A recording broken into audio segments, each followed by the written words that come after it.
Thomas and Frederick.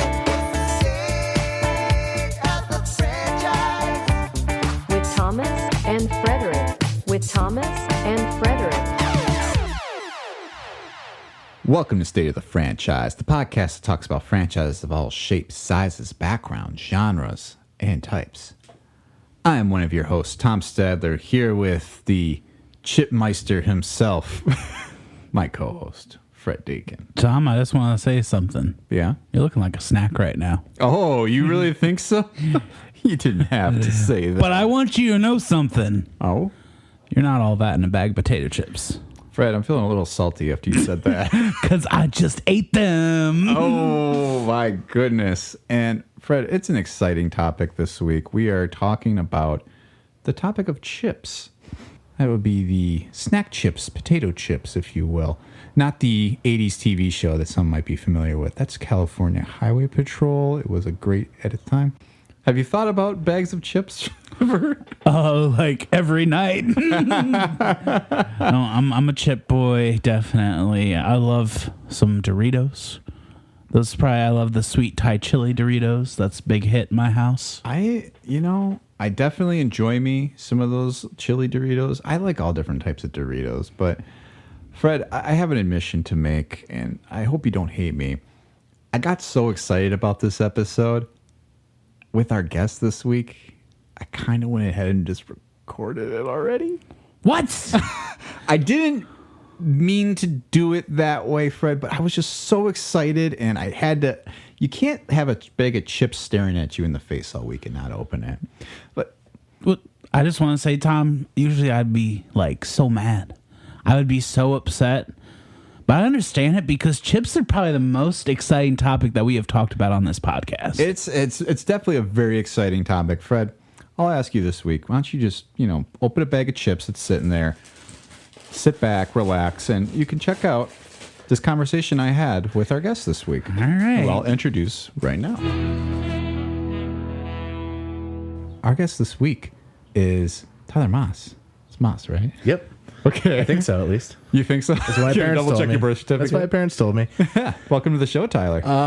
Yeah, thank you very much. I'm happy to be here, but I thought it was about the sitcom chips, so I'm not ready. Oh, boy. I went down the Eric Estrada Wikipedia hole here. So. Okay, let me just do some quick research on him, and then I got Michael Pena in the movie. Oh, yeah, Dax Shepard and Michael Pena. Remember that movie? Oh, I actually didn't see it. It was, it's a rough movie, but there was like one physical bit that made me laugh really, really hard. One of them is like injured, Okay. and he has to be lifted into a bathtub by the other one. Oh, gosh. And he happens to be naked, and then another guy trips, and he basically hits his friend or his partner in the face with his nuts. Oh, my God. And throws him against the wall into the bathtub. Yikes. And it's just one of those moments where it's like, this is an extremely bad movie, but I did not expect that when I hit play on this movie Chips. I mean, it's kind of that era, though, where you had those types of movies, though, right? Where they were sort of like bro comedies and they try to get in. I think it was the last one of those, probably. Yeah. It got in just before. I like they're almost like in that Hangover era, right? Where it's just like it's guys being guys. They're gross and doing dick jokes and stuff. But we shouldn't be speaking ill of the Podfather, Dax Shepard, because that's true. He's more successful. No, if we get on the Armchair Expert Network, I mean, next stop. I don't know, Profit? Yeah, exactly. I think Profit is exactly where we'd be heading. And I mean, Dax probably makes, I don't even know how much more than this show makes, but it's a lot. Hundreds. Yes. But I happen to know a lot about the food, also chips. So well, great. Then I'll be good. We can if you want to, I don't want to adjust your plans. No, please. We can switch. It's okay. I mean, if we want to talk about the show Chips, I could do that too. But I did have some potential fun for us later on, Tyler. So if you'll indulge me for a bit, maybe snack chips are the right way to go. Yeah, I think we should. So snack chips are obviously something many people are pretty familiar with. I think you'd be rare to run into somebody who, save an allergy, has not had a snack chip in their life. And snack chips come in all shapes, sizes, kind of like this podcast. Like we basically do different genres, shapes of sizes and all that stuff. So why snack chips? Why do you love them so much? Okay, the bit's over. I chose snack chips. And really, it's not even a love. I mean, I do enjoy them, but I think it's a thing because everyone enjoys them. They are kind of the great unifier because, like you mentioned, allergies. I mean, let's say you're not able to have like certain things that would be in a regular, like, you know, potato chip or something. Mm-hmm. Then you can go to the corn chip, or you can go to the like the puff realm of things. If that qualifies, we might have to get into that later. I would. Well, is a Cheeto a chip? I don't know. But it's a thing where there's all different flavors too. I mean, there are people that are just like, I don't like apples. So like, I guess there's a lot of different apples. That's a horrible example. But I don't like Oreos or whatever. So you're not going to have Oreos. But if you don't like barbecue chips, then you might like salt and vinegar. You might like tortilla chips. You might like a flavor within the realm of one of these chips. There's like, flavors on flavors. It's a nesting doll of opportunity. And there are some upscale ones that like you're dropping upwards of $8 on a bag or something. But there's also 99-cent ones or 59-cent, like, fun size ones. There's the off-brand version of a thing. A lot like most sodas and stuff, the huge air quotes here, the bad version of something, the in-store brand is usually pretty much the same thing. Like there's not a lot of like loyalists. Like, I just eat Lay's. I will not eat the Kroger, brand of that exact same riff on chips. It's funny because I'm like, what is even the Kroger brand? I was trying to think of like, what is the generic brand name? And I don't even know it right now. It's just Roundy's? Like, I think it just says, like, I don't know, that name of the store or whatever, Kroger brand, like, barbecue chips, or whatever. Yeah. Or, like, I always love the knockoff names for, like, cereals, too. It's like, you're not eating Cheerios. You're eating circular multigrain cereal bites or the Dr. Pepper. There's, like, a world of opportunities within the Dr. Pepper. The Mr. K and the Mr. Pibb and the Dr. Thunder and stuff like that. That's great. I mean, it's such a fun thing to even explore. I love going to those stores when you do get that. I mean, you get that more at like Pick and Save and Piggly Wiggly even than you'll get at like an Outpost where that's like, oh no, this is the organic brand of these chips or these sodas. And yeah, I don't know. I think it's like they only have Zevia there. They don't even have like Sprite. That's not your go-to when it comes to soda.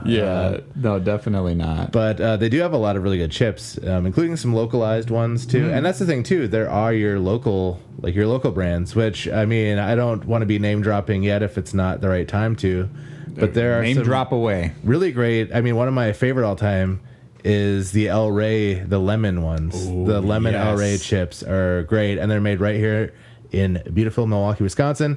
And you can find them in other parts of the state, but I think that's about it. I mean, maybe they've nudged their way into Illinois or to like, one city in Iowa or something, but it's like sort of our secret here where it's just like, this is our version of a thing.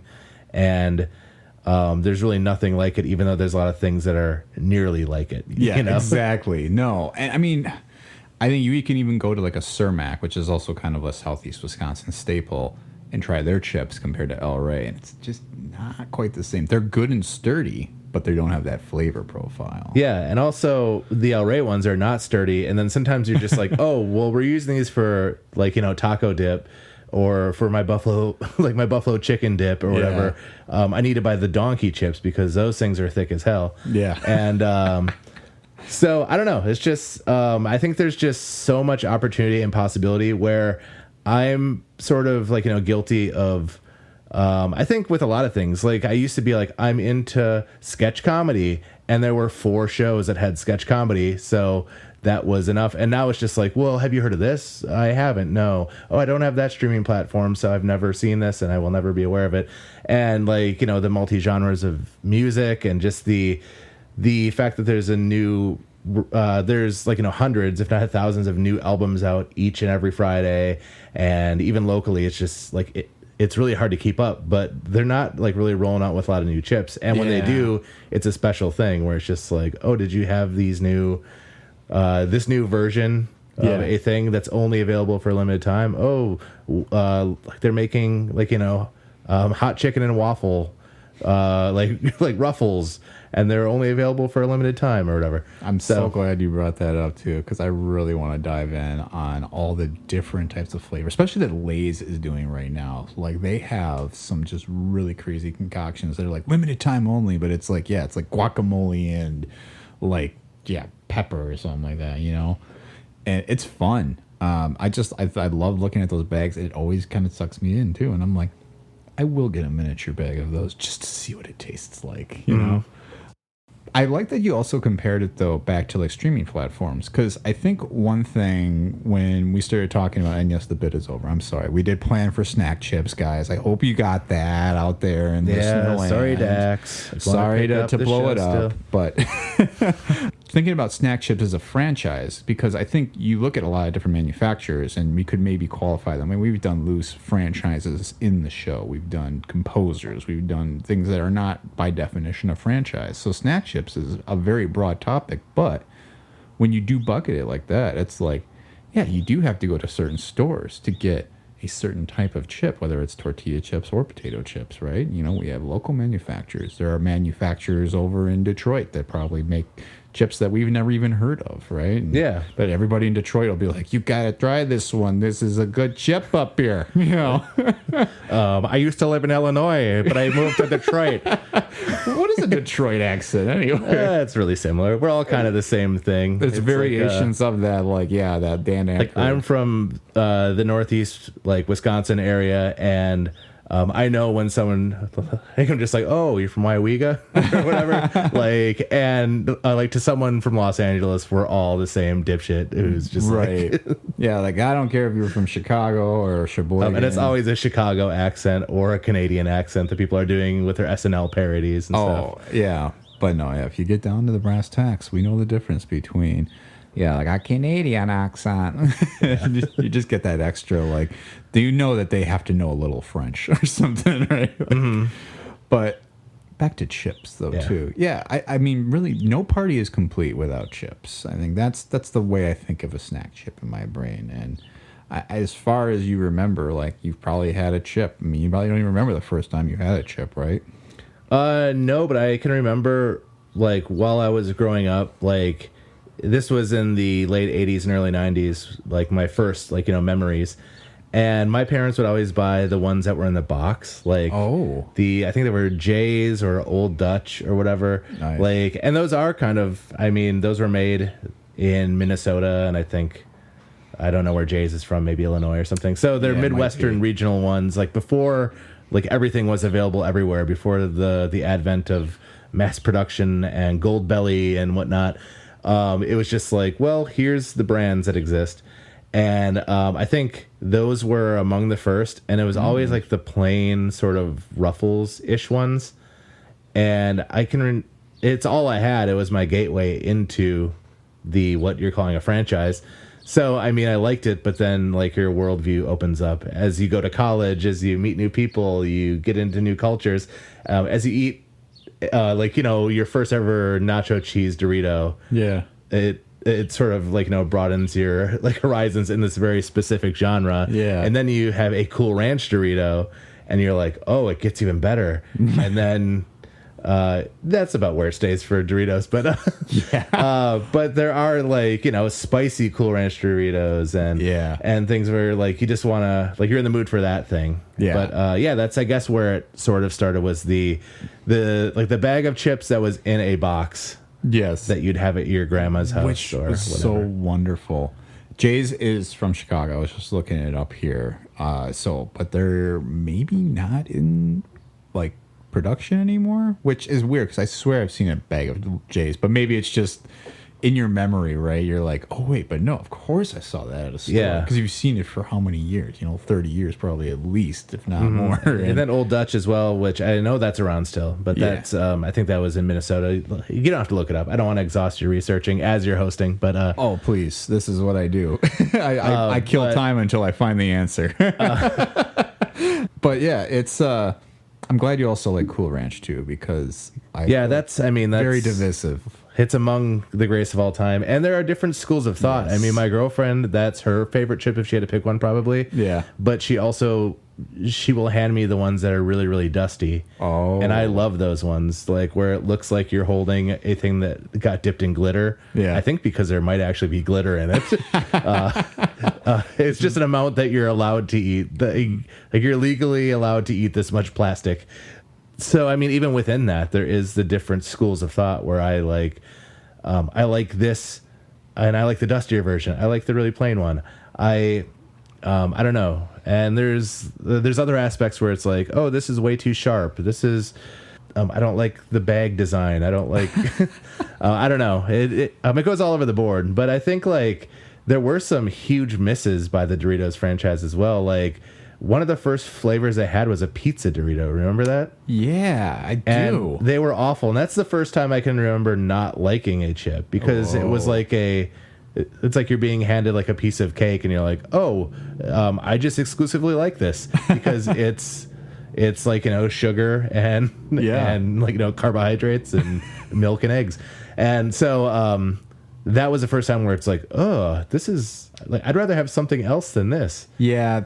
If it was anything I ever tried, and I'm actually having a hard time remembering eating a pizza Dorito. Were red. They were like, maybe I did then. And then there were some, I think they were actually Taco Bell branded, the Mexican ones right, as well. The taco chips. But they have taco chips that have like, it looks like a Taco Bell sign on it, but I think it's just kind of the old Mission like bell. So it's supposed to kind of draw the comparison, but it's not Taco Bell specifically sponsored. But there was a time, I know there was that there. I didn't get that in my history. I will give us a little history and oversight here in a moment. But yeah, it's definitely interesting when you go through even in just your brain, you're like, oh yeah, I remember having that. I remember having these like once upon a time. Remember the taco Doritos specifically were one that was like that, like opened my brain too to like, there's other possibilities out here. Cause yeah, it's like, I mean, I was always like, oh, nacho cheese, of course, a classic. Cool Ranch, even better. Taco Doritos? Ooh. There's something about the flavoring of those taco Doritos that always drew me in. I don't know if you have a hard opinion about those or not. No, I think they were fine, but it's like a thing where it's like if it's the exact same price and like you have the option to have it. If you handed me one right now and said, "Here, have this," I would be like, "Okay, yes, that's good." Funny you say that. Or if you're like, "Would you rather have a Cool Ranch Dorito or this?" I would be like, "I'll have the Cool Ranch," I think. Or I would have the taco and be like, "Okay, I'm right for liking the Cool Ranch more."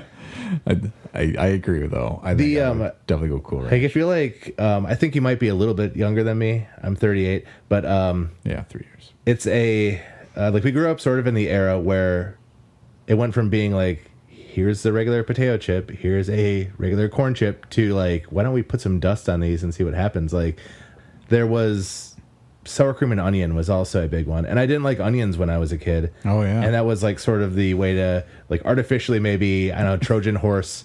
I wasn't eating an onion, but I was like, very like unconsciously learning to like onions, I think. Yeah. And do you like onions now? Yeah. Okay. And what was the other one? The cheese ruffles, the sour cream. Oh yeah, not like sour cream and cheddar. Yeah. And so it's just like, and also bugles. I mean, those might be a chip. I don't think they are.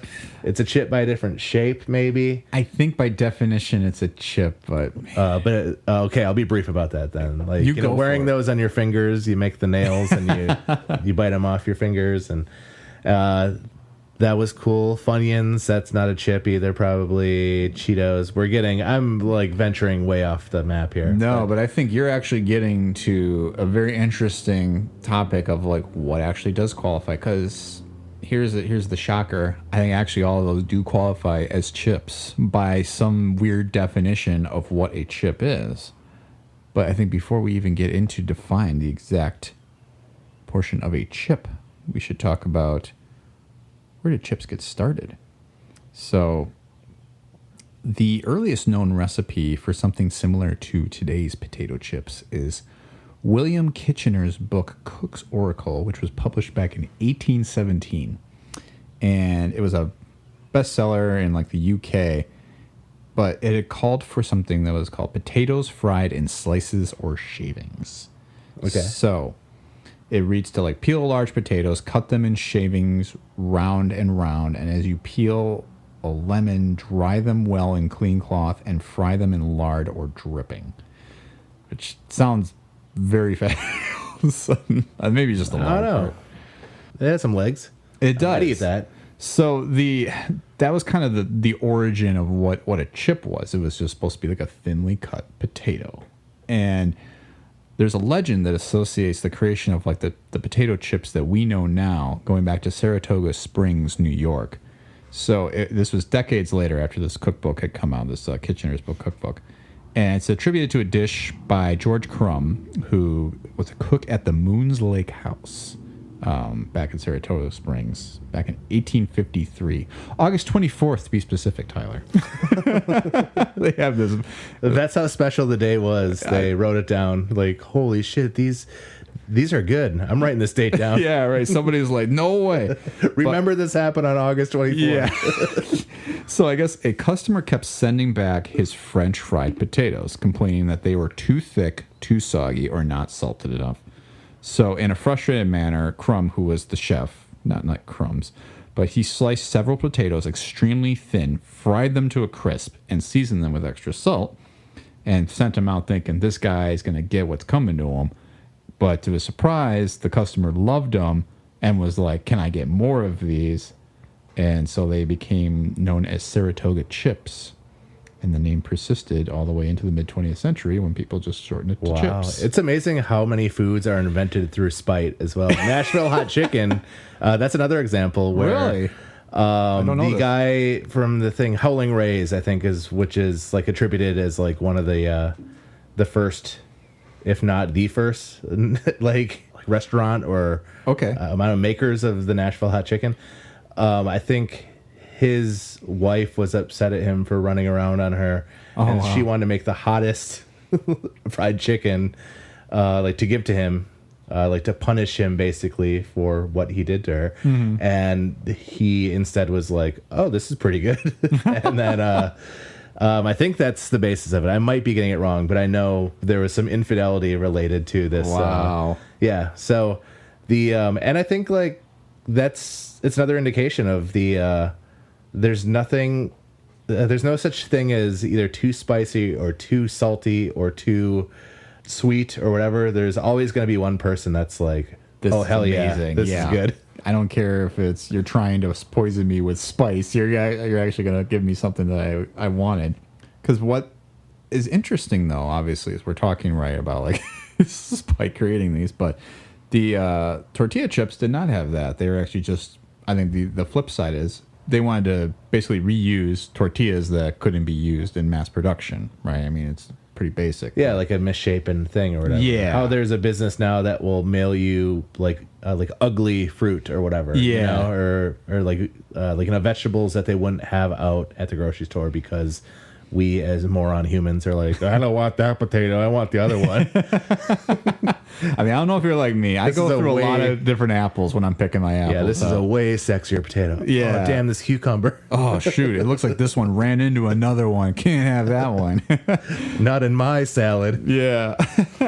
But so to tortilla chips then, because we have to, I think, help us understand the definition of a chip, was popularized by Rebecca Webb Carranza in the 1940s as a way to make use of misshapen tortillas rejected from the automated tortilla manufacturing machine. So her and her husband had used this at their Mexican delicatessen and tortilla factory back in Los Angeles. And so they found that when they would take these discarded tortillas, they would cut them up into triangles, fry them up, and sell them in a bag, and people would just eat them. And it was pretty straightforward. And then they, I don't know, apparently awarded her later in life. In 1994, she got a Golden Tortilla Award for her contribution to the Mexican food industry. The champion chip. That's way better.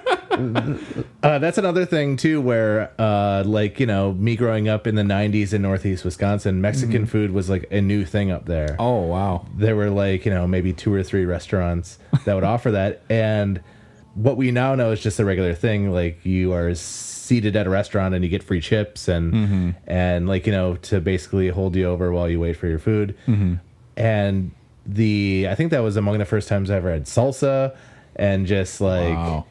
yeah, it was like they're made fresh in house and handed to you at like El Azteca in Appleton, and yeah, I can just like a lot of really good memories with my introduction to that genre of the chip world as well. Would you say it was closer to like, I mean, I'm going to use my words very carefully here because I was going to say it's not authentic Mexican by any stretch. Yeah, like right? Americanized. Yeah. But, I don't know. It's hard to Tex-Mex, say. yeah. No, I think it was more like, once again, like authentic. What, like, people would haphazardly say authentic. Yeah. Right. Less like Taco Bell, more actual Mexican food. Sure. It was like in the middle. I think they had to adhere to the gargantuan tastes of mainly German and Polish people. But yeah, it was. I just think that's a real kind of emblematic thing of how special this food is too, where it's just like, here, like, we want to welcome you in. Here is a thing we know that you're gonna like. Yeah. And you'll have the entire basket, and you'll probably ask for another one. Yeah. Because it's irresistible. I try to save room for my, like, my best burrito when I go to Corazon, and I always have way too much of like the chips. We always 100%. add guac, and it's like, yeah. I know. I've had to get used to just saying no thank you on the refill because otherwise I'm never going to eat my main course. And it's too irresistible. Chips and salsa are too good. Yeah.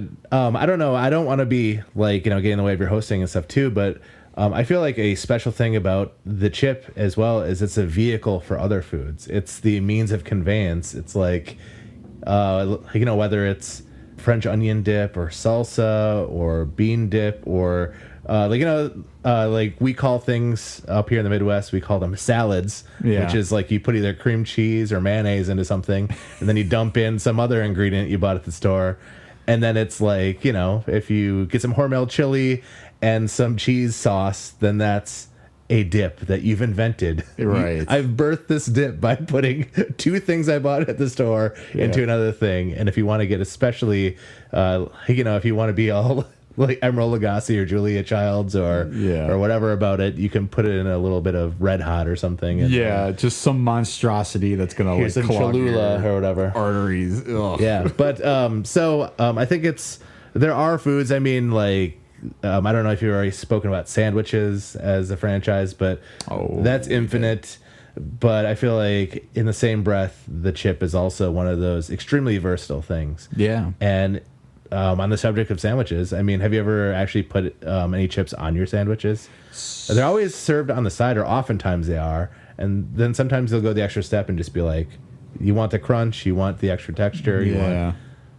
It depends on the definition of what you qualify as a chip, which is something I would like to get into because I don't know if you remember this place called Fat Sandwich Company. It was a place that ended up in Madison back when I was at school.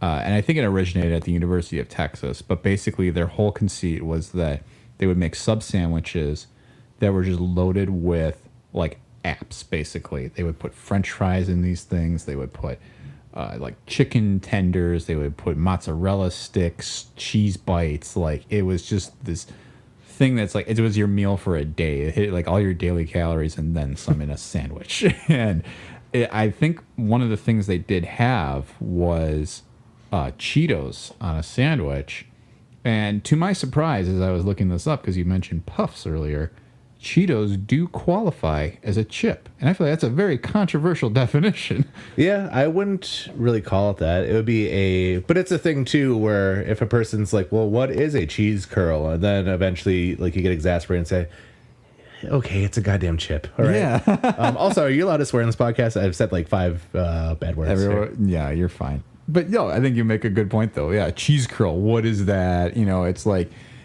and where do you stop? Because then it's like, oh, is a hot dog a sandwich? Man, I hate that thing because a hot dog's a hot dog to me. Yeah. And I'm sure that you can keep going down. It's like, oh, is a Pop-Tart a ravioli? And I'm like, that's so dumb. Ravioli is warm and saucy. Is Pop-Tart warm and saucy? Yeah, with all the arguments, all the division in the world, like, why don't we just enjoy that a thing is, Yes, like, exactly. We don't have to be defining everything. We don't need to qualify what the thing needs to be. It just is. I did have a small quiz for you, though, Tyler, that I wanted to do. Okay. And that is, first and foremost, so now that you know that like Fritos, like the Fritos, not Frito-Lay, are a chip, and Bugles probably count as a chip, and Cheetos count as a chip. What do you think is the top 3 best-selling chip brands? Brand or flavor? I'm going to go brands. Okay. So I think, like the hard part is a lot of them are owned by the same thing. So I mean, should I say Frito-Lay, or do I say the subset, like I say like Doritos?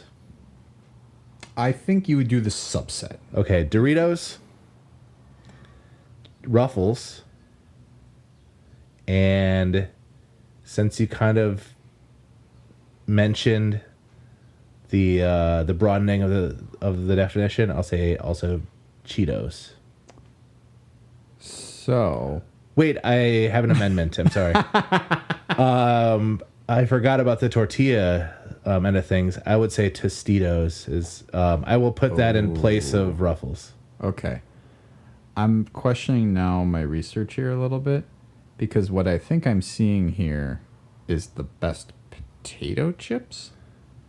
Okay. And yeah, which Okay, so is I said very a lot of frust- tortilla chips there. Okay, so Best potato chip is Lay's, yes, Ruffles, yes. and what are those ones that are kind of in the fancier bag that are the Oh, salt Kit and- Cod? Yeah. No, it's not that. No. I can't think of it. Pringles.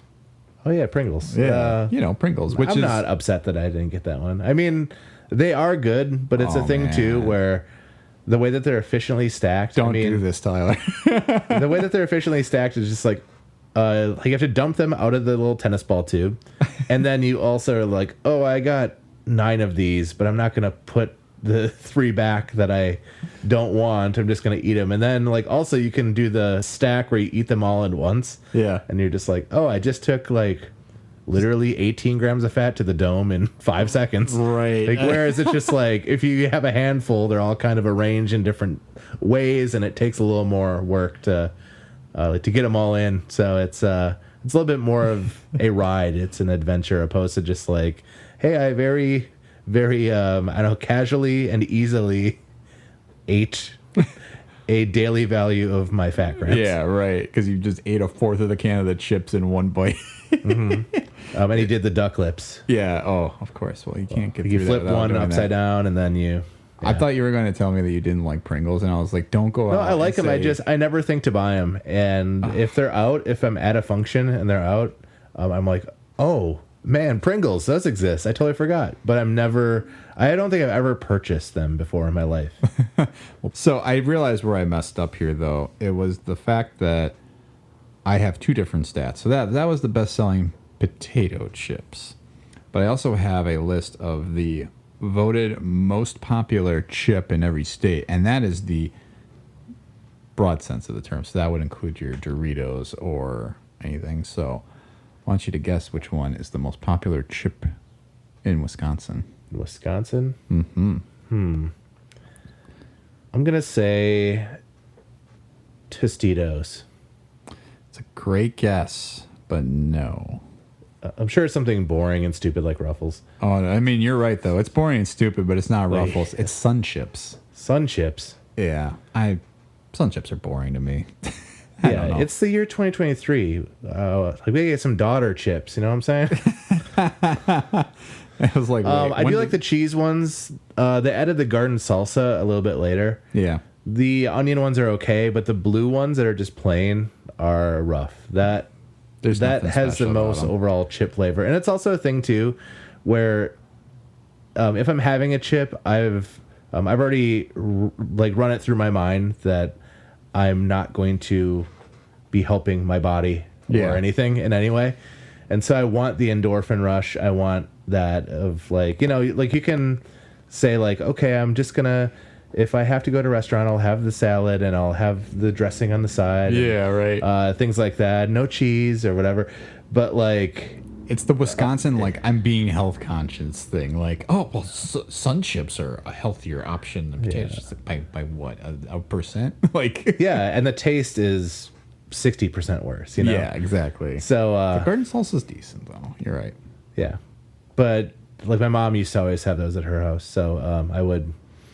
I think I've had a lot of the French onion ones, just like, well, this is the only option at the house right now, so I'm going to have that. It's either that or opening up a box of just plain old chips. I guess that's true, though. You think about it. It's a very, like, moms will have that as their snack chip of choice. Like, right? especially in the 90s when it's just like, oh, I have the fat-free Snackwell cookies. Yeah. Oh, on the subject of chips and the 90s, there was a chip in the late 90s. It was made by Lay's. It was called Wow. And it was a fat-free chip, or it had 1 gram of fat or something like that. Yeah, right. And it was a thing where, if my memory serves, they were actually good. Like, I remember eating them, and I was like, whoa, this is like, you know how there's these miracle foods where it's just like, how are pickles, like, only 5 calories? Yeah. When there's that much flavor in them, and they're great. And I know, like, you know, not everyone shares that opinion, but, like, that, and what else is there? Cottage cheese is an example where it's just like, this is good, and it's, like, relatively good for me. Yeah. And the fact that there was a chip that was 1 gram of fat, and it was, like, exactly like the other ones in most ways, I was... it was just like a game changer. I was absolutely thrilled. I was just like, this is awesome. But then they were recalled. And I think a lot of listeners might know why. They caused anal leakage. That's what they called it. I remember this now. I think people got such thin and wet diarrhea that they had to invent a term, anal leakage, for what was happening, because there was a thing called, I think, Olestra was the name of it. Some sort of like a chemical that was in it that I'm sure will be one of the reasons I die young. But like, I don't know. I have weirdly fond memories, and I have like an iron stomach, I guess. It might be from all my dumb eating challenges and whatnot I did for Milwaukee Record. But it's a thing where I never felt the effects of that. And I'm sorry for those who did. But, I mean, I say you should just put a Surgeon General's warning on it and let God sort them out, you know? Yes, let's everybody just take their chances with anal leakage. You know, we really don't need to worry too much. But I do remember these chips because I remember an assignment in school where we were very focused on the additives and ingredients in snack foods. It was at the time when they were really zeroing in on trans fats, and we were supposed to write a letter to like Nabisco or somebody like that. We're like, you need to make your foods without trans fats because these are non-soluble fats, and it's just making us bigger. And that was the first anti-trans legislation. yeah, and it never ended at that point, right? Yeah. Oh God. Well, good thing we're not in Florida. Yeah, I'm sorry. I'm bringing up how awful everything is now. You know, it's almost hard to avoid. You really Yeah. can't talk, for a half hour without running into something just terrible. Yeah. But it's really bad. But it's true though too. I mean, it really was like just a start of, I think, writing to your. It felt like when you could actually write to somebody, and they would actually be like, you're making a good point, and they wouldn't take it as like, oh, fake news, get out of here. What are you talking about, trans fats? We never heard of that, And I remember getting like a swag bag from like Nabisco, and I was like, this is sweet. That was the thing where you could write into a place and you could say, I like your product or I dislike your product, and you would get something from them. Oftentimes, I learned that from like one of my elementary school teachers, and I wrote to, I think it was maybe Sundrop, which was owned by 7-Up at the time, and it might still be.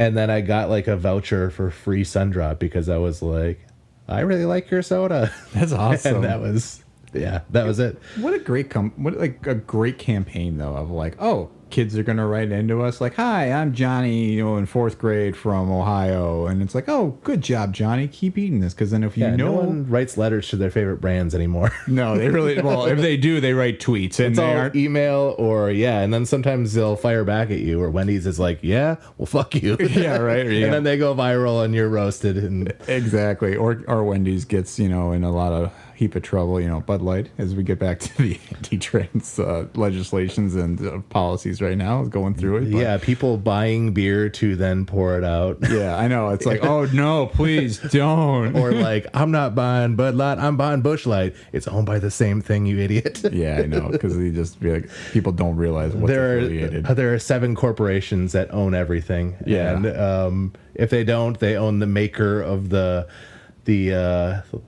packaging that your punk record label, like you're shipping it in a U-line envelope.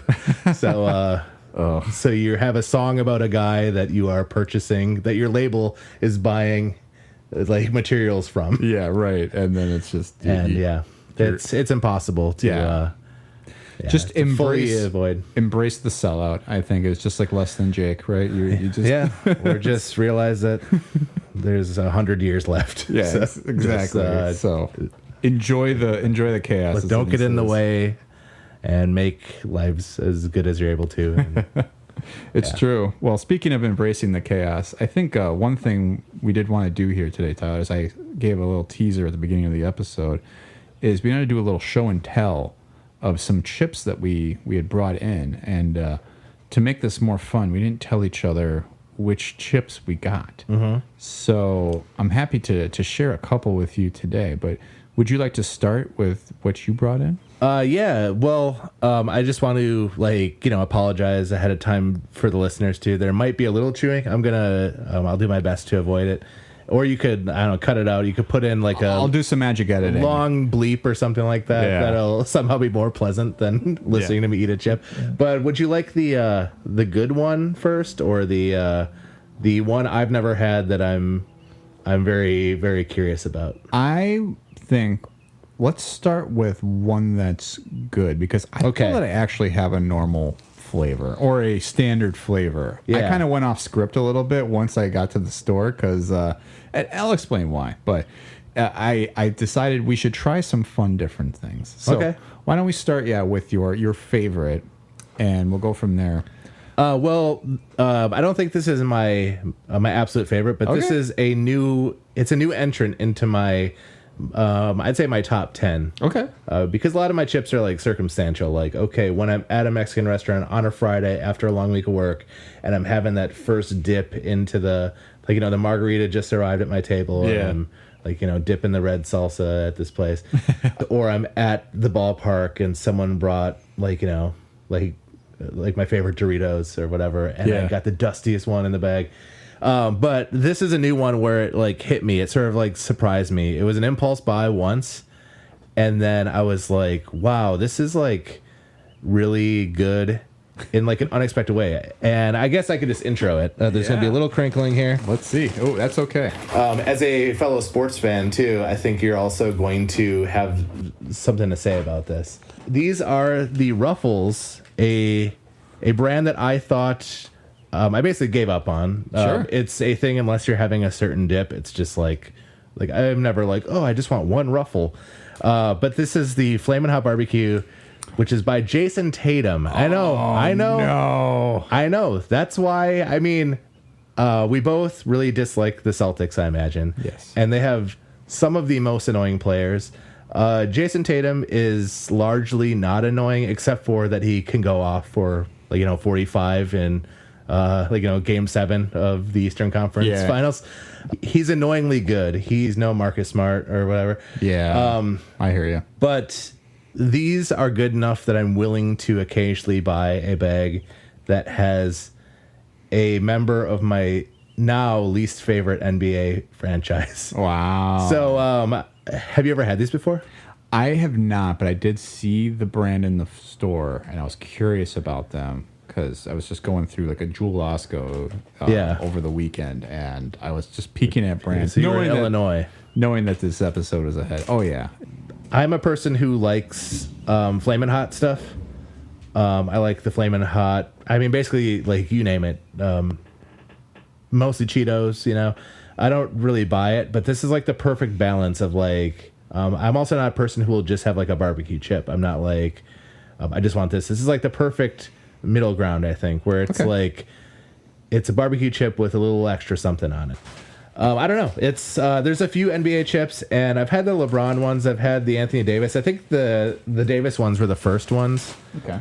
It was like a chili lime or something like that. And those were good, but these are the best in my opinion. So Flamin' Hot Barbecue by Jason Tatum. It's made by Ruffles. That is quite tasty. When you said it was flaming hot, I was a little nervous that it was going to be too spicy. No, it's not. It's like the accessible level of spicy, where it's like, Oh, got the little kick it. oh, I don't know. I guess I'm also like, I like spicy things. Yeah. And I'm not, I would say, like, I'm not like saying like, oh, look what I can sustain or whatever. But I think, No. if there's a line in the sand where it's like, are you able to handle spicy things or not? Firmly on the, I am able to. Yeah, you're the one who's ordering the buffalo sauce at Buffalo Wild Wings or something. Yeah, like or that. if I go to like, I don't know, Kim's or whatever, I'll get a number 4, wishing it would be a 5, but like Sure. I'll also be roasted if I order a 5 at certain places. So so I just I don't know. I think that's like they're very flavorful. There's a gentle sweetness, but then there's also the back end spice. Yeah. And the ridges, I mean, that's the only good thing Ruffles really has going for it. It used to be a thing they kind of leaned on with their marketing.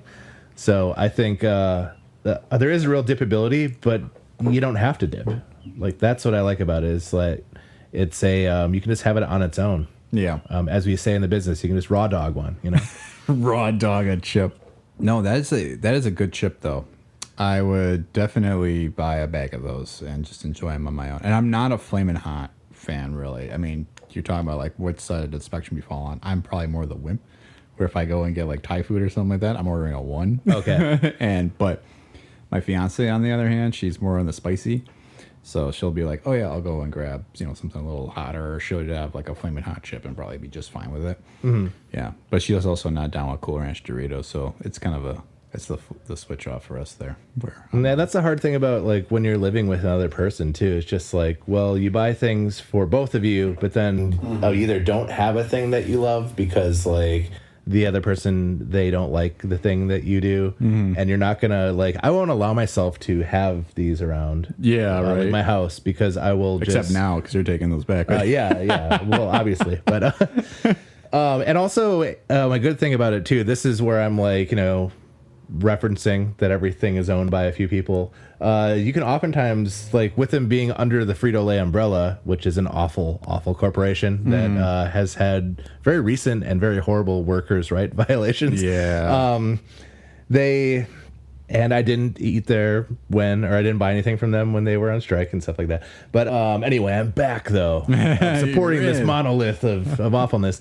But one byproduct is oftentimes they're on sale too. It says $6 on the bag, but I think I got those for $1.99 because if you buy 3 of a thing, then it's you're looped in. It's the illusion of savings, even though the whole bag itself costs 11 cents to make. Or I was going to say the MSRP. The Jason Tatum probably, endorsement that they're paying off was the 0.5% of whatever you're actually paying for it.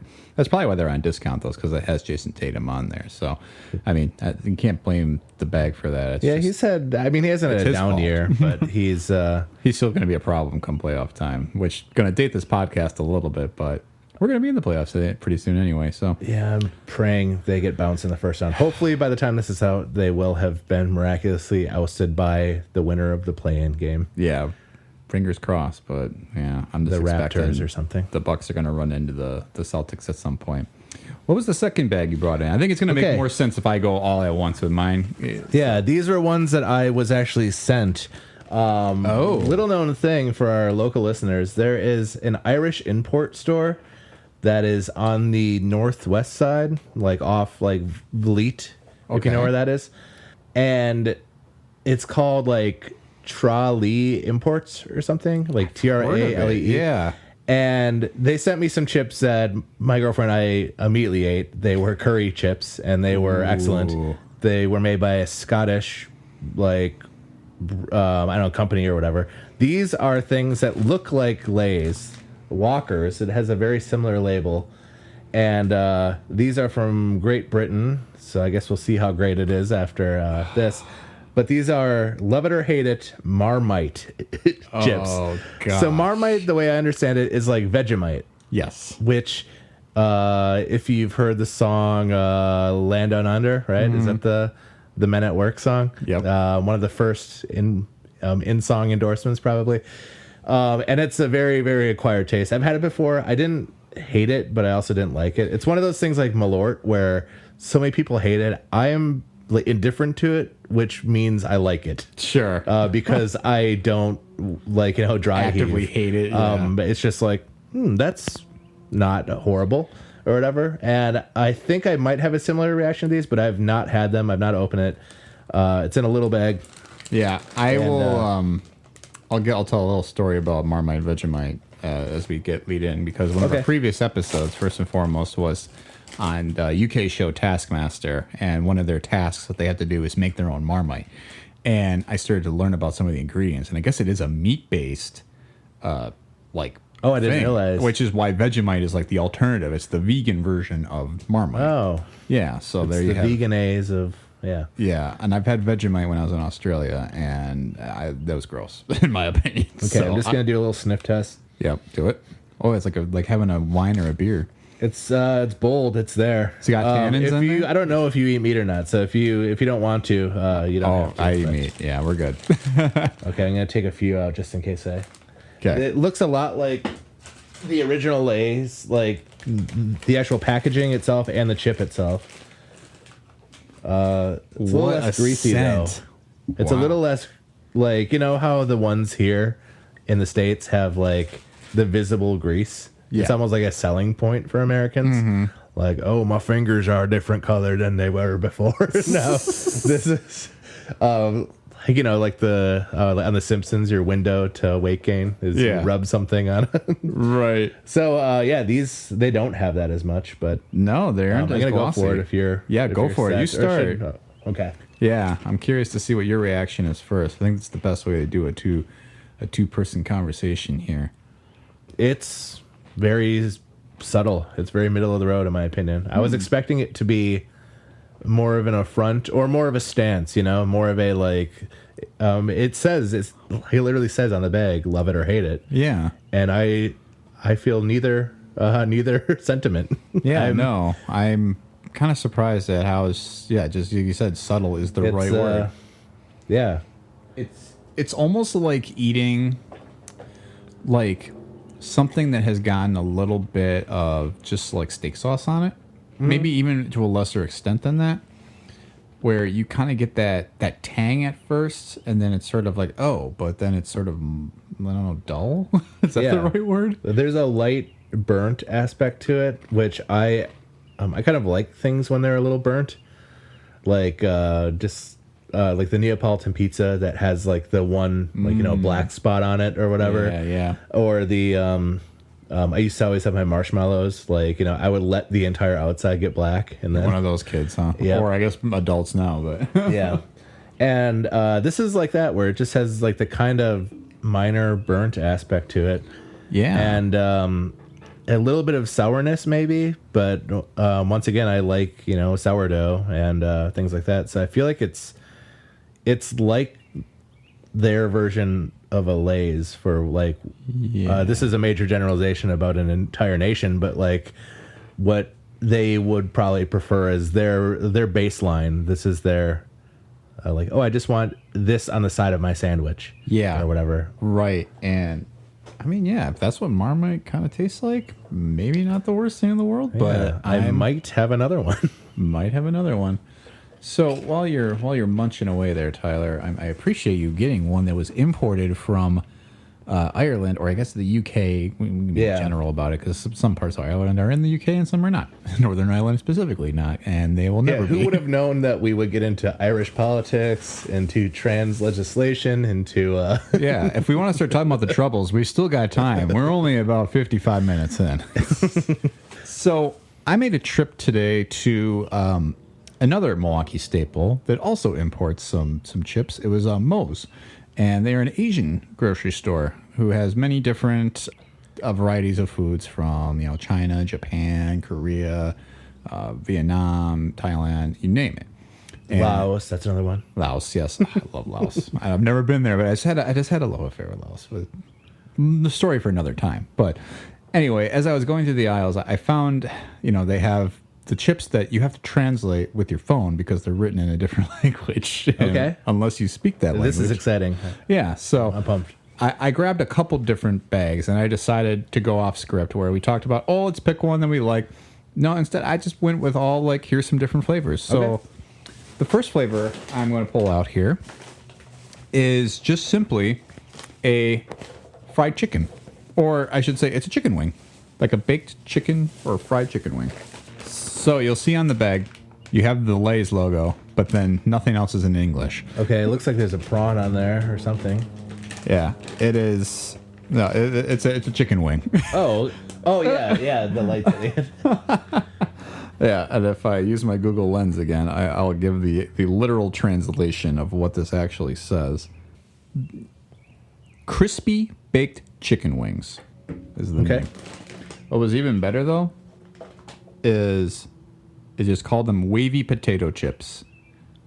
And it literally says, it's wavy potato chips. Yeah, those waves are pretty. They're pretty prominent. They are prominent. Whoa. The smell is not subtle. I would say this kind of reminds me right now of almost like Adobe a little bit. I'm already. I've yet to have any, but then once I got a whiff, I actually poured more. Oh, wow. Yeah, very. I know. I feel like you got to do the whole thing, right? You got to see if it's got tannins on the side. You want to swirl it around a little bit. Take a nice little whiff of it. What's your first impression? They're good. It's like, I feel like it reminds me of chicken broth. Yes. And there's a little bit of like a pepper finish, Yeah. but not much. I mean, it's just like the whisper in your ear, hey, by the way, there's black pepper in this. Yeah, right. That's it. Like, But yeah, like somebody was making some kind of chicken soup or something. the ridges have they're deeper than they are for like the ruffles we just had, for example. Deep ridges and valleys, yeah. There are fewer of them and they're deeper. It's like the Vanilla Ice, like, the hair steps he had. Yeah. Like you hold one of these against your head and you're like a Vanilla Ice, you're Rob Van Winkle himself. Right. It's definitely it's not an unappealing flavor at all. I would actually probably buy another bag of these, to be honest, and I'm sort of excited that there's Yeah, more. these are awesome. Yeah. I mean, so far so good with these flavors, I would say. They're very pungent and they're very flavorful. It's like a thing where everything I wanted the Marmite ones to be, in terms of like I wanted to be blindsided by like something I either loved or hated.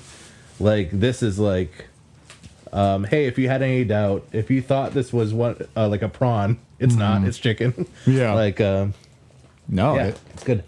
it's very good. So I think I'll stick with Lay's because I got 2 different brands left. So I have 3 bags to share with today. We're just going to go for it. We got time. So this next one, also, you'll notice, there's only Lay's is in English. But what do you think that is at the bottom there? An octopus. I mean, yes, it's a squid. Okay, yeah. The I was literal- hoping it wouldn't be an octopus because Don't like octopus? I had a teacher that was an octopus once. And Oh.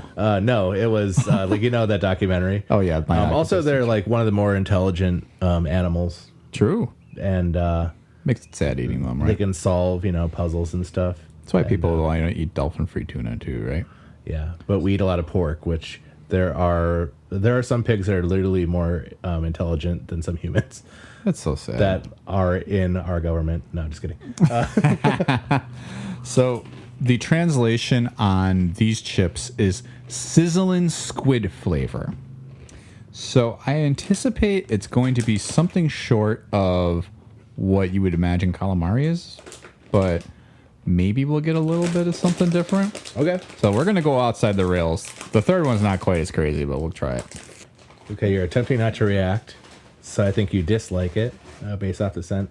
The exact same brand, so it's the exact same ridge Yes. shape and depth and everything. So I don't have to make that. I don't know how to describe that scent, but it was definitely not hitting me in the right way right away. Like reminds me of something. I just don't know what though. Yeah. I think I'm going to kick it off this time. You can describe what you're smelling, though. This is, I mean, obviously a fishiness or a crustaceaniness, I guess, if they're different. I gotta say,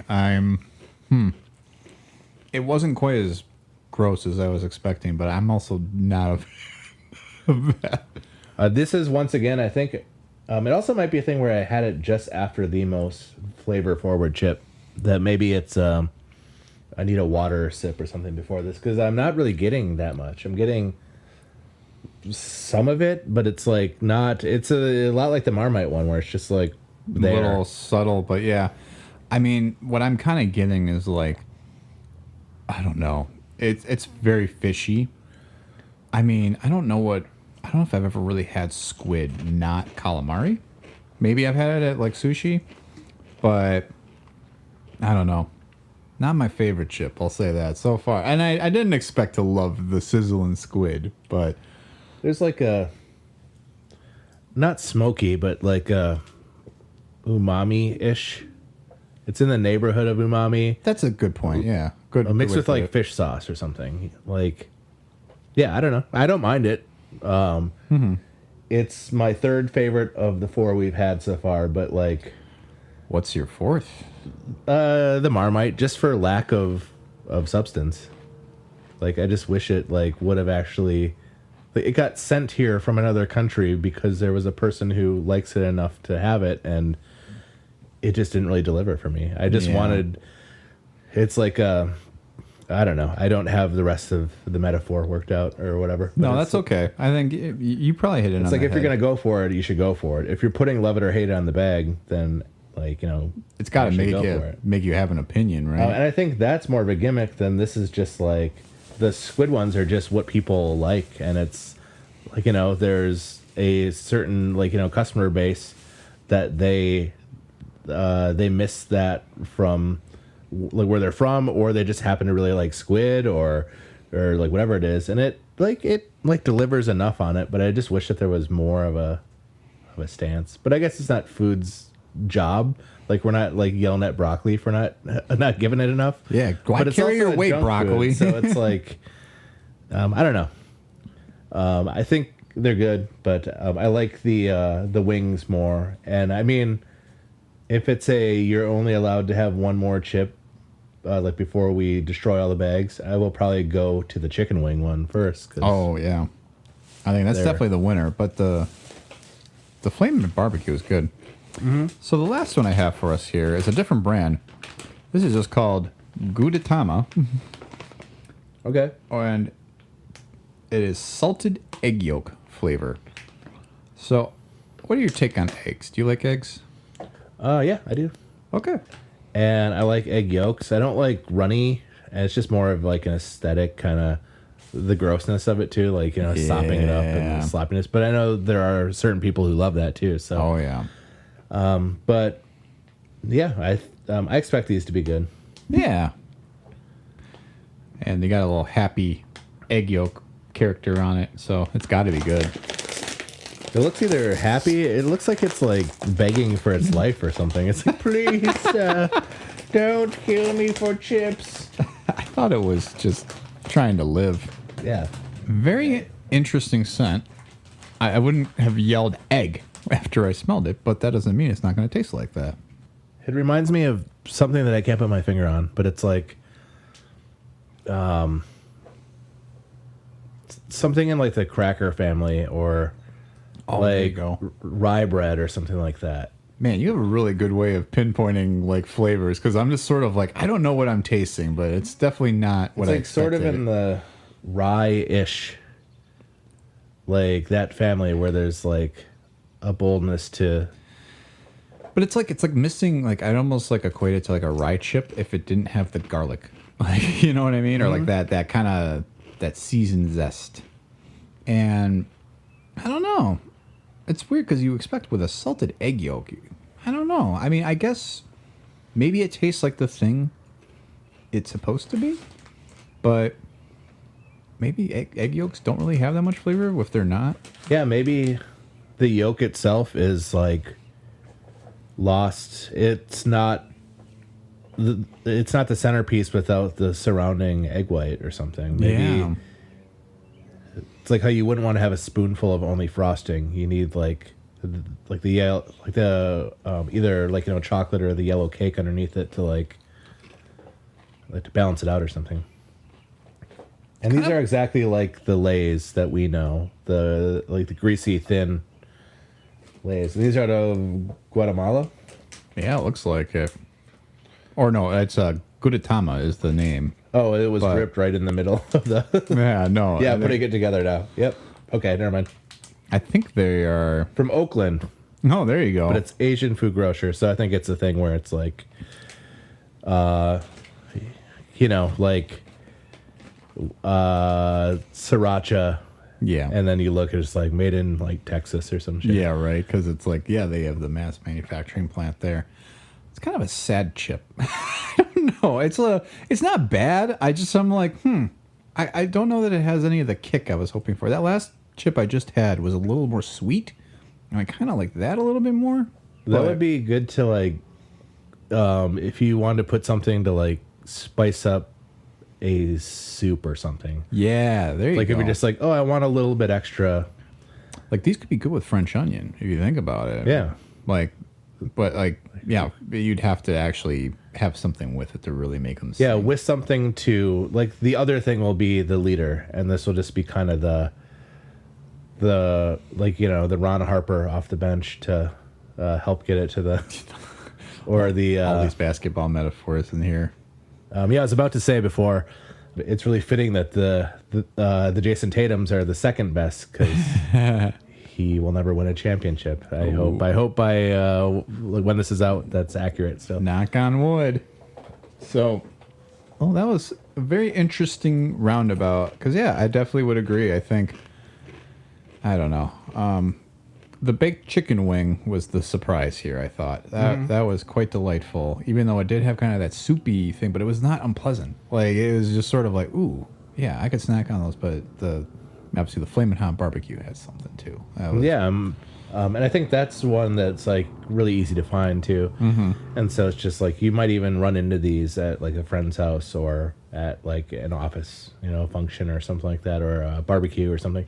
Yeah. Like so, if you happen to see those and you're listening to this, I mean, just don't think about who's on the bag and and have a good time. Yeah, for sure. So I think this is actually a good transition point for us to get into our coulda, woulda, shoulda segment. So this is more around, things that we wish the franchise could do, would do, or maybe they should have done before. And I think for this week, really, the big thing is like with chips, you can only imagine so big, because you can imagine different types of like, ooh, here's a different puff. These are cheese curls or something. But maybe like this is kind of the right time to think about what's a flavor you haven't had that you wish that a company would do. Maybe it's Lay's or maybe it's somebody else. Would you want to start as I think about it a little bit? Sure. I think the one flavor that comes to my mind, because we kind of just talked about it in a different way, is like a chicken and waffles. And I swear maybe I I think saw they make those, or they did at one point when they were just rolling out new like Lays every. Was that one of the new ones? Okay, maybe I did make that up, or didn't make that up then. Yeah, because there was like a maple syrup aspect to it. I had them before. Oh, really? I think, unless this is the saddest version of a Mandela effect I've ever. Oh, weird. Yeah. I know they had a biscuits and gravy, and I was like, am I confusing that for chicken and waffles? Okay, well then never mind. I will have to try the chicken and waffles. I'll say I wish I would have tried those. They probably make a. I'm sure they make this already, but a Nashville hot chicken. Yeah, I mean think that's did like see the that one, sandwich too. of the time right now. Yeah. Beyond that, I mean, it might be harder to engineer, but like me having the squid ones, I'm almost like wishing that they would have had more flavor. Like, what about just like a sushi one? Like you have the seaweed aspect of it, and then you could put in flecks of like different fish, and and maybe it's like a rice cake, one of those mini rice cakes, and that's the chip. Is that a chip? I don't know. See, that's the trick though too, because I think one of the chip brands or flavors I did see at Moe's was that they do have like a wasabi, and I think it's wasabi sushi might be the actual flavor. It might even be an American version of it, but obviously there's not just one sushi flavor, right? You can get salmon, tuna, whitefish, shrimp, crab.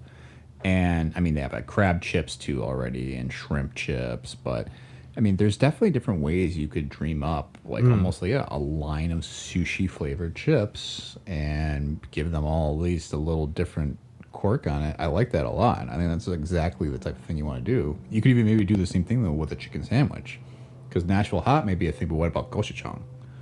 Or what about like what I'm trying to think of all the hothead chicken flavors they have right now. It's like southern, like fried with butter or something like that, you know? What about a Reuben chip? Ooh. I'm surprised they wouldn't have that in your UK lice chips or whatever they are. I think I have a Reuben. Did it? Did I have fish and chips? And also they're called, I think, a different thing. They're crisps, right? Yeah, right. So that would be... Because a chip is a French fry. Mm-hmm. So that's exactly what you're talking about the sushi. They would call it a fish and crisps. And there'd be blood in it for some reason. Yeah, because it is like one tomato piece. blood sausage, too. They could make that. Ugh. I did have another thought. This might be an easier one to engineer because when I'm talking about, like, I think the reason why the flavors are like, okay, barbecue or...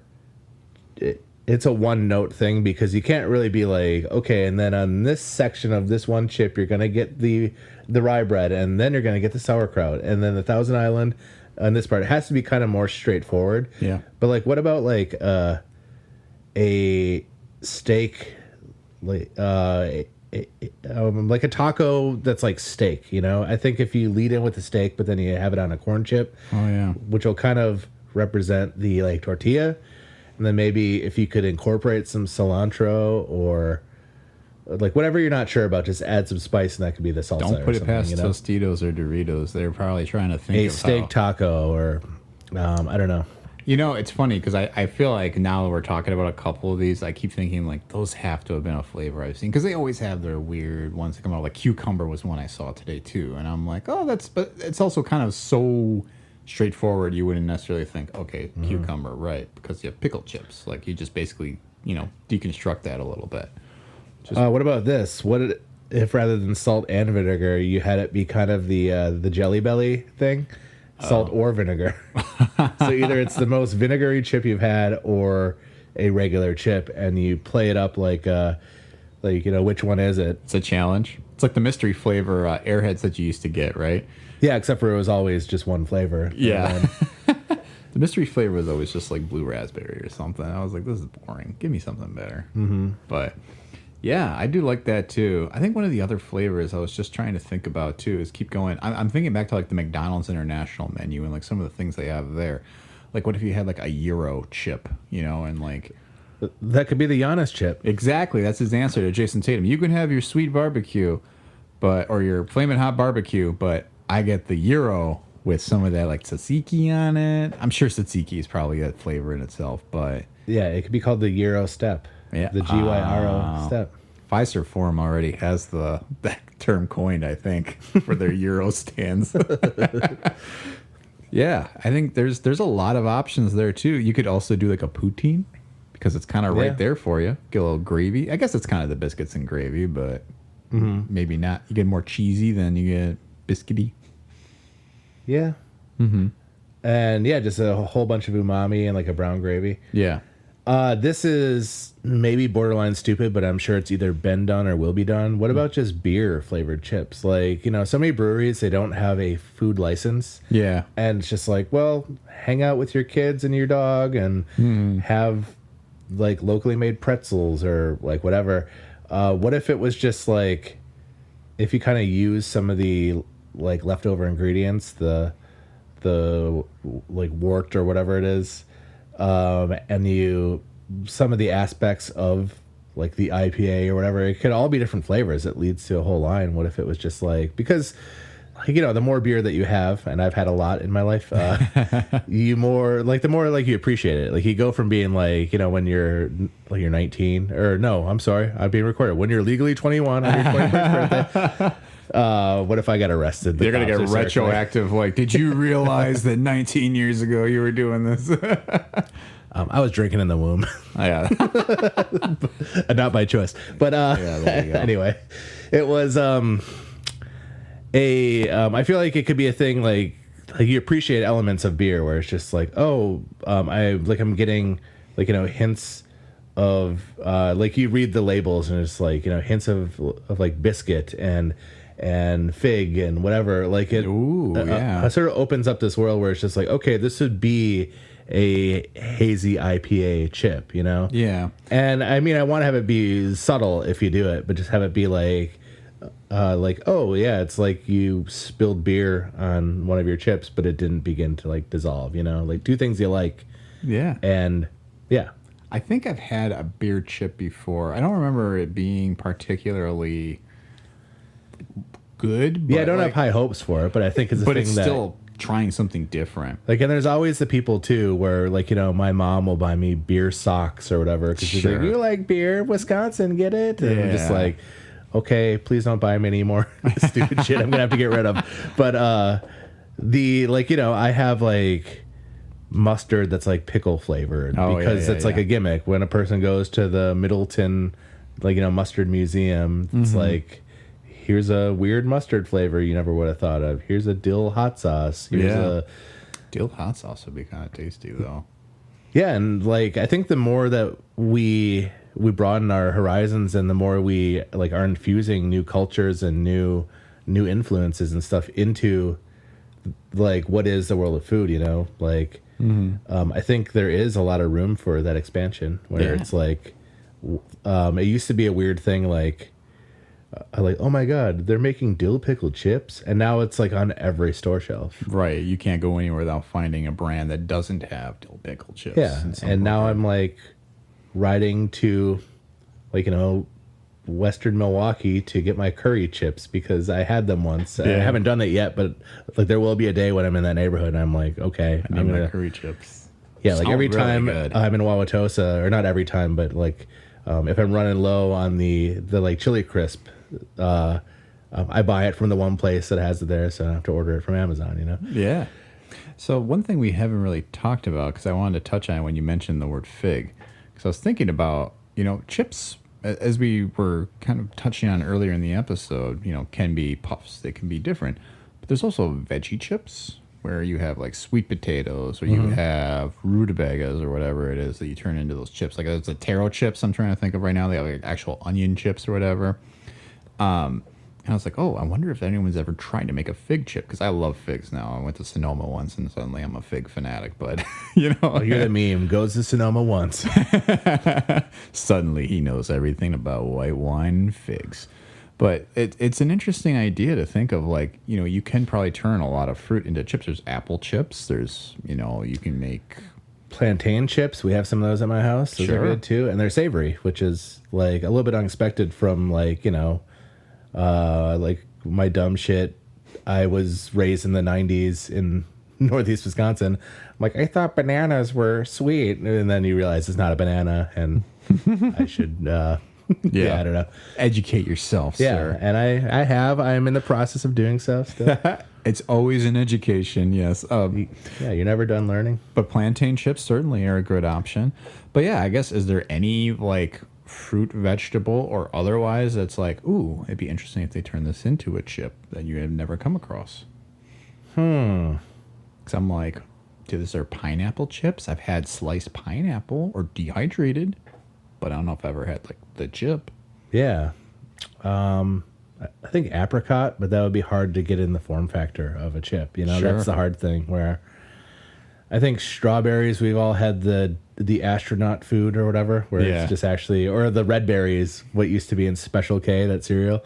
It was just like the hydrated. I got that out strawberries. in the kitchen right now. Don't even say that. That's used to be there. I don't know. I'm not still much of a have cereal it. person anymore. And the cereal that I like now too, as I'm like getting older, I'm the guy who buys the generic brand cereal. Oh, there you go. And You buy the multi-grain cereal circles. I enjoy grape nuts. It's one of my go-to cereals as well. Nothing wrong with a grape But I nut. also like, Count Chocula and things like that. So, but on that subject, I guess, what about like if we went in the other direction, like what if you did like a birthday cake chip? If you use the regular Lay's, like, that sort of a chip as just like the basis, that's your foundation, and then you build the weirdest house on that foundation. You implement frosting or sprinkles, funfetti, or even just like you put like some like vanilla flavoring, or I don't know. I mean, that could be a thing where Yeah. I'm trying to think of like popular sweet and salty combinations already. Like you have like maybe like a Chicago style popcorn mix, right? Where it's like, oh, here's cheddar and chocolate or cheddar and caramel. yeah. Or you could do something like like a chocolate covered pretzel, right? Like you have that kind of feeling of that sweet and plus chocolate. So maybe that's on its own. I don't know how it would be on a potato chip, but Yeah, this is a thing that I'm saying they, but They. like, them, the people, the powers that be, they could probably, if you can make a Pringle shape like that, why don't you just like dump the ingredients for like a pretzel in there and then bake it? And that would be a thicker pretzel chip, like a thing that is shaped exactly like a Pringle, except for you can dip so much more mustard in that surface area. And it's the best, in my opinion, like when you're talking about just a regular pretzel in like a bag that's not like a soft, warm pretzel, Yeah. is the outside, because that's where the flavor is and the salt is and stuff like that. So it's more surface area where you could put salt, and there's the baked harder element rather than like the soft, kind of dusty, dry aspect of the middle. I mean, you basically just called out exactly what is it, the Snack Factory pretzel chips, and they have like their buffalo like versions. They have their honey or hot mustard or something, like whatever it is, and they have all these different ones. I mean, I love those. I live by them. I get by hummus with them, but it's now I'm like, man, so I guess those count as chips too. Chips are, I mean, really can come in a lot of different shapes or form. So I mean, you go the complete other way. Like, what other salty snacks could be a chip? It's the possibilities are endless, Mm-hmm. Which is exciting though. But I never thought of the sweet element, because you really don't have anything outside of like barbecue, which is probably the sweetest a normal potato chip would get, right? Yeah, there was a thing a few years ago that I think Quick Trip did which for our non-local listeners, I don't know what your listener base is, but for anyone listening not in Wisconsin, Milwaukee, California, Brussels, and Ireland. okay, so for The Irish are going to take great the Irish exception people, to your sorry, Marmite. Marmite slander. slaps. I'm sorry. U2 is a band. Where was I going with this? Oh yeah, they did a Glazer's flavor, and I was expecting it to be sweet, like the donuts, like the in-store donuts that they Yeah. have at the shops there, and instead it wasn't. It was just, it had it on the front, and there was no. But like, you think about having cinnamon sugar toast, which, I mean, maybe that's just what I ate because my family is poor, but but it was a thing where like you make some toast, you butter it, or in the 90s you put margarine on it because it's healthier. Or you buy the even cereal, though the Cinnamon Toast Crunch. and then you put some some cinnamon and some sugar on it, and it's like you have the savoriness of the butter and the bread, and then you have like, and so why wouldn't you do like a cinnamon sugar version of a chip? Yeah. I mean, I think it makes sense. I think that the key is just getting the flavor balance right, because if you try to put like a regular Lay's chip with all its greasy inheritance, like you're talking about the Simpsons episode where he's rubbing the cheeseburger on the paper, right? And I think about that as like the natural like state of a Lay's potato chip, and then you try to put cinnamon on that, and I feel like I'd be just like, this is just an overload of everything. But obviously they found a version that's almost a little more subtle. I mean, even trying to put it with like the ruffle, like edged ones, I think that kind of adds a little like, I don't know, like a little like girth to it so that it's not like you're just getting that grease bomb plus whatever flavor they put on it. It's like, no, you're getting a chip plus here's some special dusting that somebody made to taste like sizzle and squid. So it's I think it's definitely a possibility. I'm gonna have to start keeping an eye out for a lot of these flavors. We'll have to report back, and I'm not going to do a plug segment right this moment, but if you have come across any wild chip flavors that you would like to report back on, write into us at stateofthefranchisepodcast@gmail.com. So I think that's a good place to kind of maybe do our little pivot to the power rankings then. Back to the realm of what is real. What are your top 3 favorite chip brands or flavors? So the ones I can think of, I'm sure I'll wake up in a sweat and like, oh my God. And I'll record them on my phone and ask you to insert it in the spot. No, I'll live by this. I'll stand by this. I'm not going to rank them, or would you like me to rank them? If you can rank them, you may do so. If you just prefer to do like, these are the 3 I ride or die by, that's cool too. Number 1 is the Cool Ranch Dorito. Yes. It's just the best. It's I don't know. I wish I had a more interesting answer. I'm never the person like, what's your favorite movie? It's always like, well, there's this little known film. Like, I will never give you like the answer I'm supposed to. I'm so like, contrarian and annoying. You're not going to be a Cabinet of Dr. Caligari type guy. I don't even know what that is, but got to watch it this Halloween, Tyler. But so yeah, that is one. Number 2 is the El Rey Lemon one. Like, whenever we're hosting people from out of town, or whenever we're having like a function at our office or anything, I make sure to get those because I think it's like a special Milwaukee thing, and the lemon one especially. Yeah. The El Rey it used to be called Lemon Taste, and now I think they just call it lemon. Or hint of lemon or something like that. Ooh, and then number 3 is just a salt and vinegar chip. But no specific brand. I don't remember the brand. Whatever the least expensive one is. Okay. So, yeah. I like it. So I think for myself then, and I had to really think this through, it was bothering me all through the weekend. Like I mentioned, I was going through grocery stores looking at chip brands. And I'm like, do I like that one? And I think I'm going to have to agree with you on the number 1 and make this a little like less boring and go with Cool Ranch Doritos because they're just great. And I also feel like it's trendy now to not be like in on just the nacho cheese. So I want to be part of the trend. I want to be a conformist. And it's also for you, it's a forbidden fruit because it's either a thing that's just for you at your house, or you can only have. It's not like you're not allowed to eat things, but like, if you're not having them around the house because you know that exclusively you'll be the person having the whole bag, then it's like when you do have it, it kind of, like to quote the youngsters, hits different. You know? Well, I guess I have to be less conscientious though when I'm eating a bag because, like, when you eat a bag of chips and you live with somebody. You gotta leave a few, right? At the very least, you gotta leave like a quarter of the bag, if not more. So you can't just hammer it. But like with a bag of Cool Ranch, it's like that's all me, and I can just go to town. And sometimes I'm disappointed with myself after I do that. Yeah, I mean, minimum you have to leave them like 2 serving sizes, so 14 and a half chips. Yeah, right. I liked your pick of El Rey too, and I mean the Limon are very tasty in themselves. I'm gonna go with the standard El Rey chip though, just the OG, because the white bag. The white bag, yeah, not the yellow one, but it's a great chip. I think they even have another one that's like a sour cream. I always get it, and it's never as good as I want it to be. I've never even seen or heard of this. I guess I just have like tunnel vision though. Yeah. I look for the yellow bag. I pick it up. I look within the yellow bags to see which has the most visible dusty ones. Yeah. The most lemon taste within the lemon taste.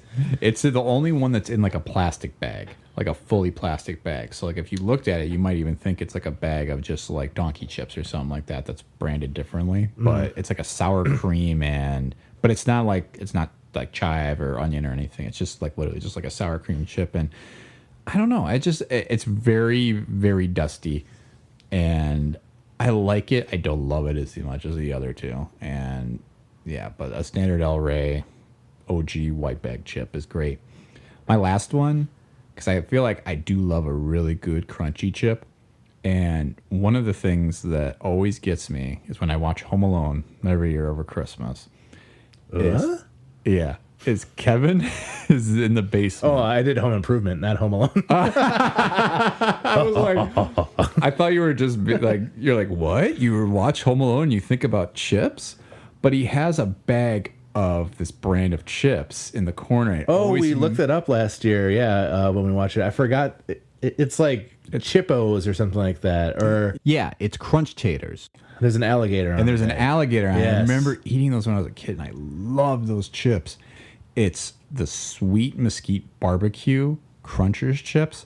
It's so crunchy. It's like a Cape Cod chip, but I think it just has like, it can just hold up and you just enjoy, like, you only can eat one chip at a time. And that's what I love about it is like, you feel like you're having a handful of chips by just eating one. And so you can savor the bag longer. And I just love that feeling. And I love a good barbecue chip. So I'm very happy you brought a flaming hot barbecue to try and switch it up a little bit. Yeah, if you want, I could leave you some. Not all, but some. No, that's okay. They're all you. Empty out the Marmite bag and I'll pour the... Yeah. I'll swap the Marmite for the squid. You can take those. There's also like, I think there's like an evolutionary element of it too, with like the sound. Like you want to hear something crunch because that's like in our lizard brain. I think like we feel like we have like, vanquished a thing in the wild. We overcame nature to like hear the bones and sinew and like whatnot, but really it's just like you eating a bag of something with an alligator on the front that you saw in a movie from 1991. Right, you feel like an alligator eating these chips. You're like, I'm just crunching through it.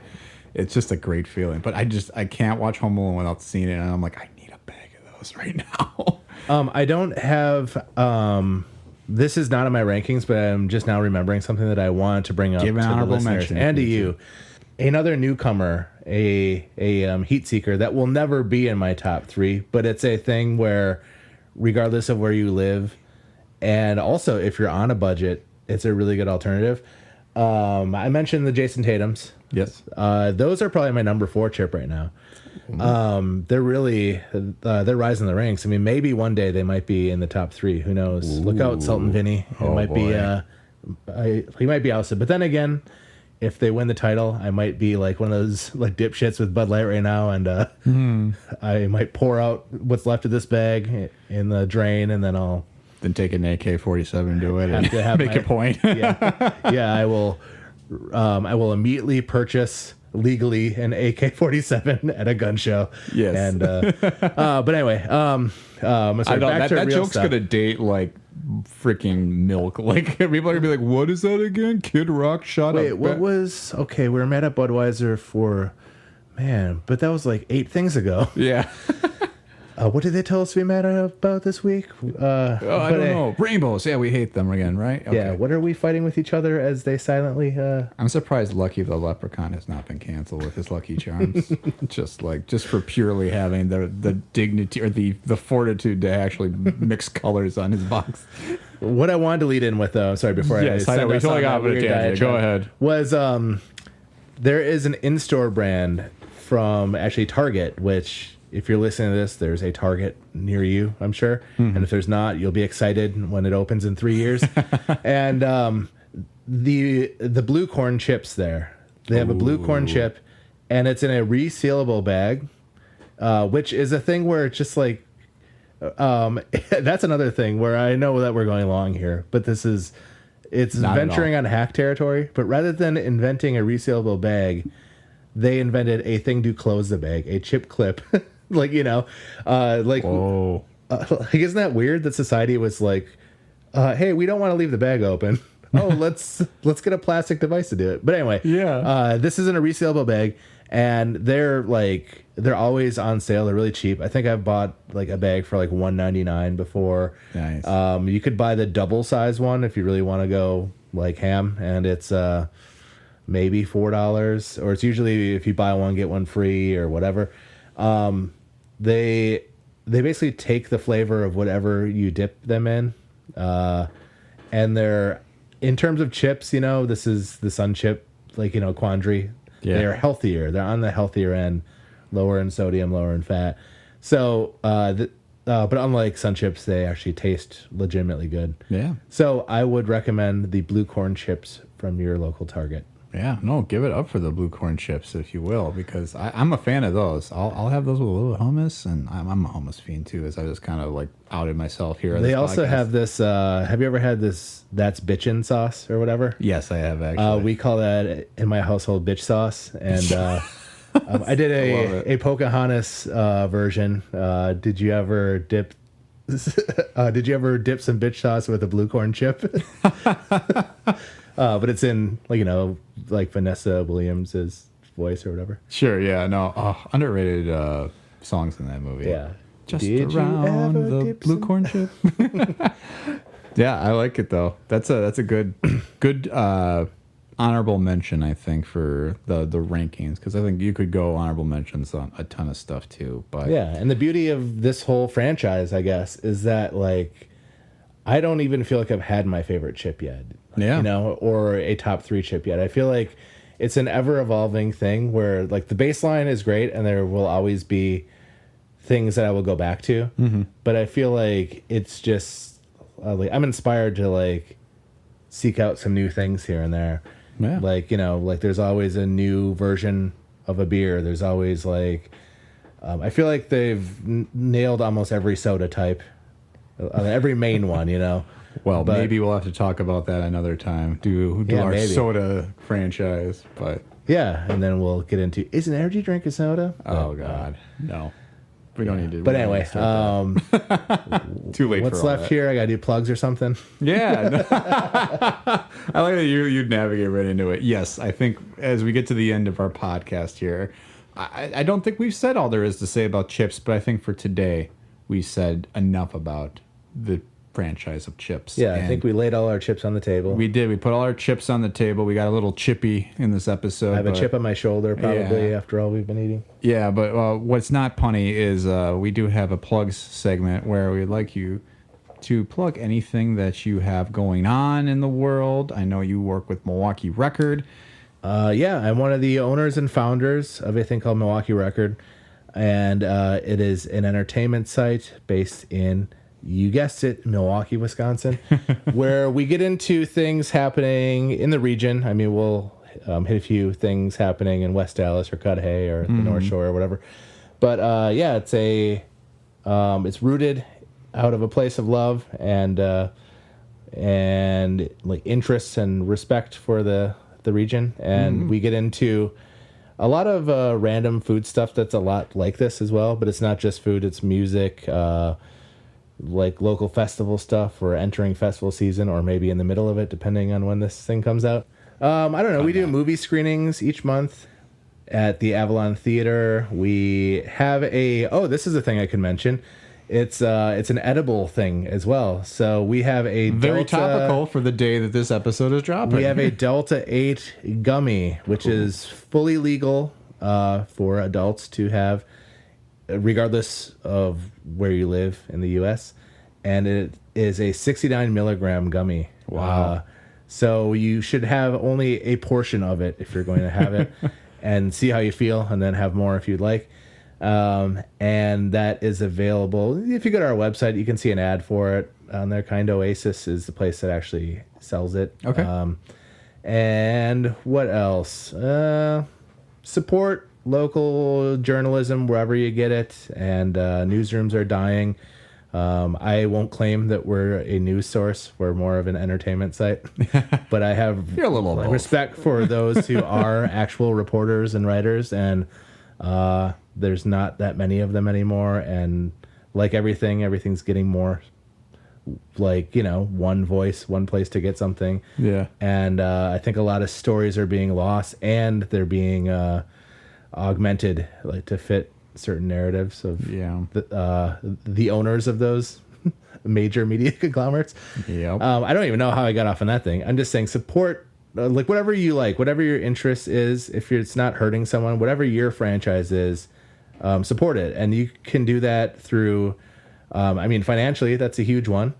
But if you're hard up for money, just, say nice things about it. Let a friend know about it. Like, do whatever you're able to like encourage others. Because I mean, for our business, we nearly we almost didn't make it through like the recent pandemic, and without like people buying shirts and like literally donating us money to us and buying ads they didn't want or need to buy because they knew we needed it to survive, we wouldn't be here. So I mean, whatever your thing, whatever your Milwaukee record is, or your like chips is or are, see, not a journalist, you should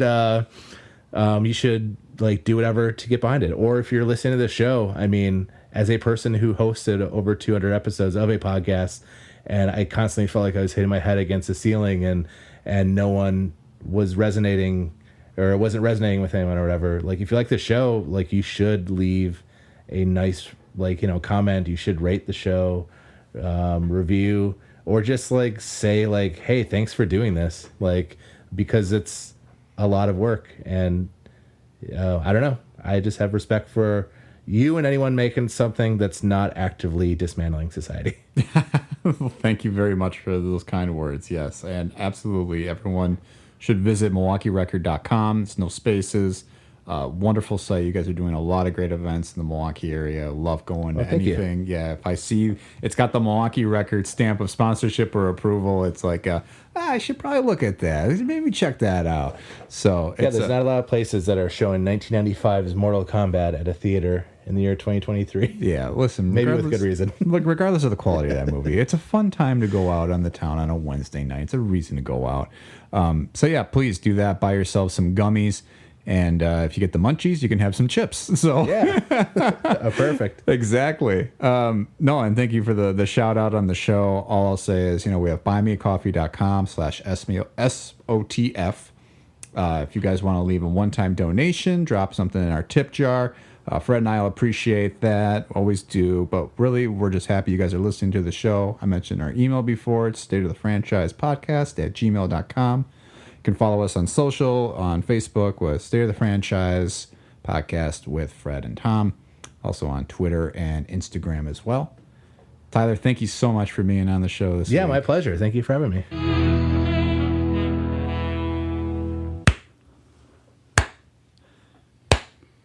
Thank you, Fred. Thank you.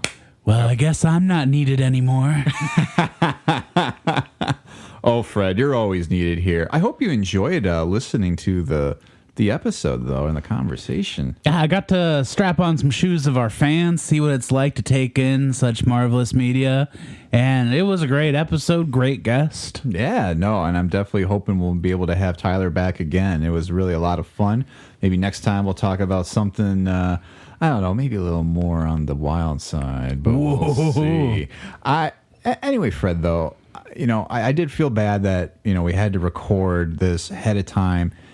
I saved you a few chips. So, as we mentioned, we did the Marmite chips that I have for you there, and I'd love for you to take a sample of that right now. So I will say, when I saw him brought these in, I thought these were Lay's barbecue, and I got excited because, nothing wrong with a Lay's barbecue chip. Sorry, yeah, the hot barbecue were good, but Tyler finished those in one sitting while we were here. Okay. So Marmite I've never had. I know it's like the Australian thing, right? Mm-hmm. It's kind of like a Worcestershire sauce, but with something else going there. Yeah. It's funny, too, because we had just done our Taskmaster episode, and I just got to an episode of Taskmaster where they had to make their own Marmite. Yeah. And I realized it was meat-based, and I was like, this explains Vegemite. I finally get it. And so I was like, whoa, this is wild. So the other chip that I saved for you there, Fred, was the salted egg yolk. And I thought you'd get a chance to enjoy that one, too, and see what you think. Let's see here. And as you heard, I think Tyler and I both thought it's fine. So, let's see. Are we going for is it like a flavor of egg, or is this like made from egg yolk? It's flavor of egg is what I think you have. It's salted, right? It's a salted egg yolk. Chip. Yeah. So it's nothing special, I think, as we kind of talked about. But Fred, while our fans and Tyler got to enjoy most of them, I did save you one bag of chips that I really wanted you to get. I got you some Zapp's Thins Spicy Cajun Crawtators. Crawtators. Oh, man. And I'd like for you to enjoy this right now. I would like to. I'm excited. It's got nice skeleton with some Louisiana beads being thrown by a crawtator. And I'll tell you about some of that is that I thought you would get a little more of like that Old Bay of sorts, but I get a little bit of that. more subtle. It's kind of like, okay, and I'm happy about this. I will say I do enjoy Zaps. I've never had this. Mm-hmm. You got to be careful with some Zaps. You can run you like 400 milligrams of sodium per serving. Oh, wow. These are 200. This is about what you get with an average potato chip. Holy cow. That's know. pretty wild. But yeah, I think the Voodoo chips, 400 milligrams of summers. That's a lot of So sodium. listeners, beware of your sodium content. Indeed. Well, Fred, I'm glad you got to enjoy some chips after going through and listening to that interview with, I like with those. everybody. I like those spicy Cajun crawtators. Well, you can take a lot of those with you. I'll take a lot of them with me. Yeah, as you should. And Fred, I think we're going to be ready for our next episode because next time we're going to be discussing Star Wars merchandise. Yeah. So check us out on May the 4th, and we'll see you then. Goodbye. Just charge my phone, drive listening to you.